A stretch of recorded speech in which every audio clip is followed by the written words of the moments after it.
On commence tout de suite cette émission et on va parler de la protection des marques dans le métaverse avec mon invitée Vanessa Bouchara, associée fondatrice du cabinet Bouchara Avocat. Vanessa, bonjour. Bonjour, merci de me recevoir.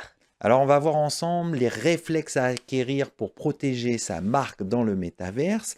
Mais tout d'abord, pourquoi lancer sa marque dans le métaverse?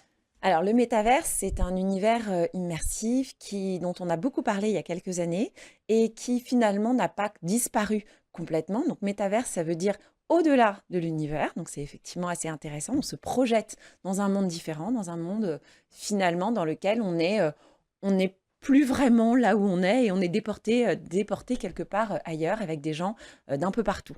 Donc, ce qui est intéressant, c'est que ces expériences immersives sont beaucoup développées et continuent à se développer beaucoup dans les jeux vidéo. Les acteurs D'accord? majeurs, c'est Roblox, Fortnite, Minecraft. Donc tout ça, ça continue et on a aujourd'hui, en 2024, plus de 600 millions d'utilisateurs uniques sur le métaverse. Donc il y a une grosse communauté. Il y a finalement une grosse communauté qui continue et qui n'a pas cessé avec la fin de la mode du métaverse. Alors même si c'est pas un sujet d'actualité, on parle toujours du métaverse.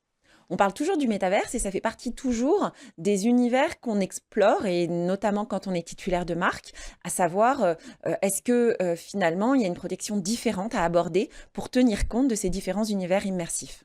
Alors on va rentrer dans le vif du sujet, on va s'intéresser aux aspects juridiques. Peut-on déposer sa marque dans le métaverse?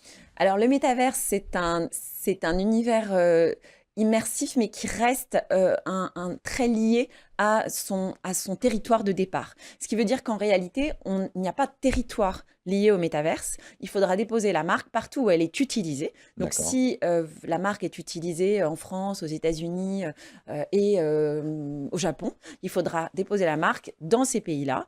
Et si on considère que l'univers immersif lié au métaverse peut être accessible partout, eh bien, dans ce cas-là, il faudra déposer sa marque dans le monde entier. Donc, c'est un vaste sujet et vraiment quelque chose à prendre en compte de manière globale et surtout lié au territoire de départ. Alors concrètement, comment on fait pour déposer sa marque? Alors concrètement, de manière assez classique finalement, et c'est ça qui est intéressant lorsque le monde évolue, le droit reste avec ses bases classiques. Et donc on dépose sa marque auprès d'un office de marque partout où elle est utilisée dans le monde réel avec des interactions avec ce monde virtuel. D'accord.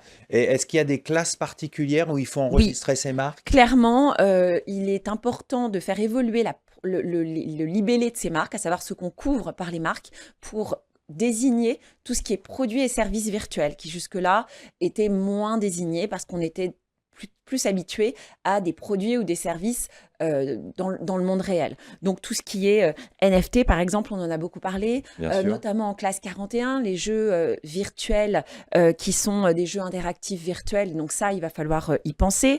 Les services de vente au détail de produits virtuels en classe 35.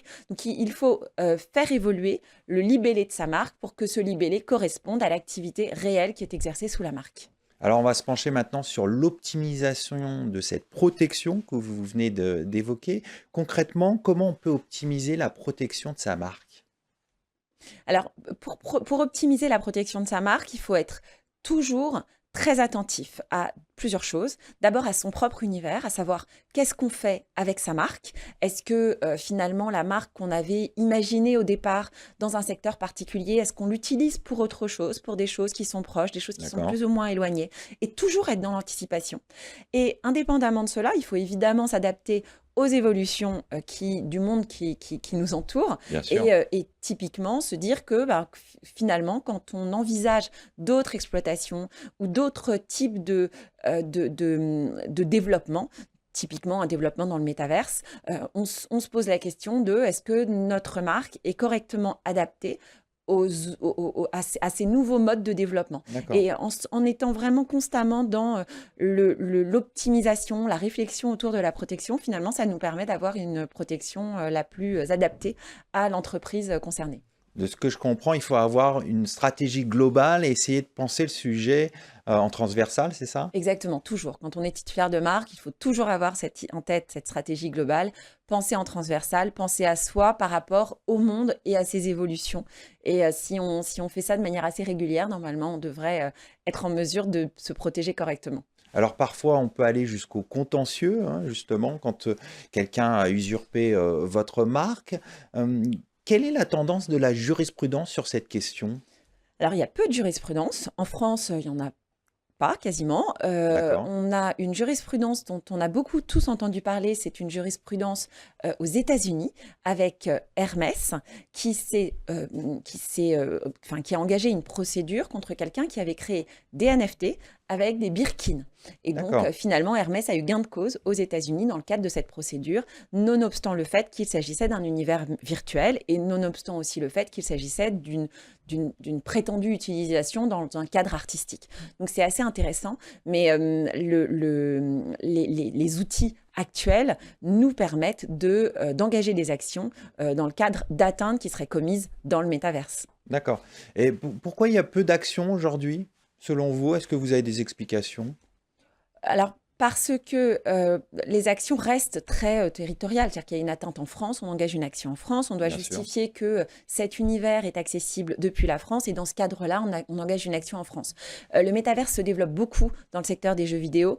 Peut-être il y a eu une sorte d'élan au départ sur des marques qui voulaient faire connaître leur univers de marque, leur ADN de marque dans le cadre d'expositions, d'événements.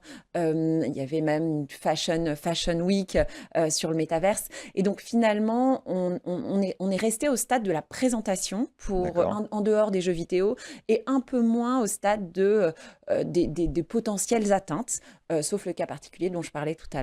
Donc après, tout ça va être amené à évoluer et évidemment, comme dans le monde réel, le monde...